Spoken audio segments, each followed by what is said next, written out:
you wrote the book that was that really addressed this, Unfit to Fight, How Woke Policies Are Destroying Our Military. And so I don't want to blame any sort of particulars on this incident, but can you give us more examples on how these woke policies have weakened America's military preparedness?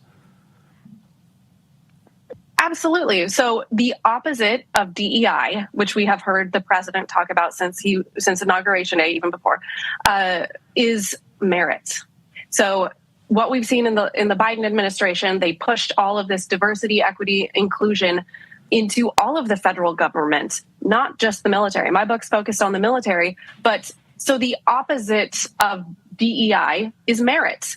Merit means you are the best person for the job. You have the best test scores. You did the best interview. You have the best experience, the best physical fitness. Whatever the standard may be, you're there. And that's how you get promoted. That's how you get the job. That's how you get selected for flight training. So when you bring in this DEI, obviously, in order to get people who are not qualified into those positions, you have to lower the standard. You have to ensure that the people who are not qualified are able to somehow, pass the bar. And therefore, they do that by quotas or targets and lowering the standards. When you lower the standards, someone else along the line is having to pick up the slack. It weakens the chain, it weakens the unit and the mission as a whole, and it sets it up for dangerous operations. And so how would you recommend going about fixing it? I know the president has issued some orders already to fix this problem in our military.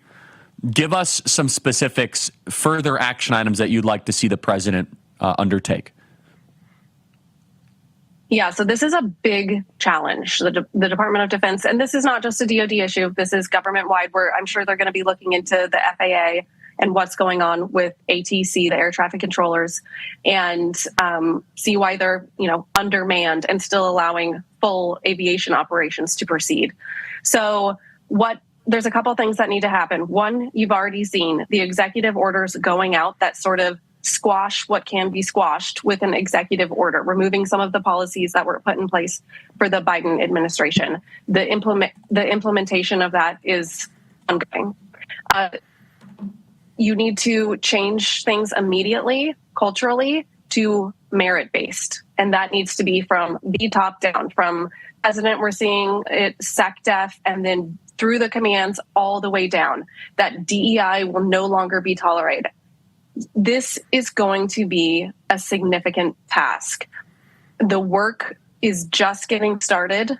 So you can issue the executive order, but now you need to ensure that it's going to be implemented all the way through the ranks, all the way down to the rank and file, through all the commanders that chose to implement and enforce, the vaccine mandate, the ones who chose to kick out, the 8,000 troops that were combat proven and wanted to stay in the military and just didn't want to take an unproven vaccine.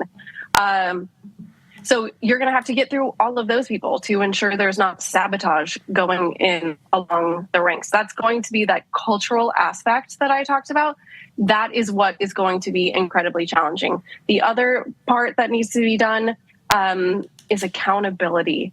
When there is no accountability in a culture that is running rampant with DEI and lawlessness, no one is going to change. So until there's some accountability for the leaders who have created the damage, have fostered this environment that has hurt the military and weakened the military and damaged our national security because of it, that accountability is essential to making the military whole again.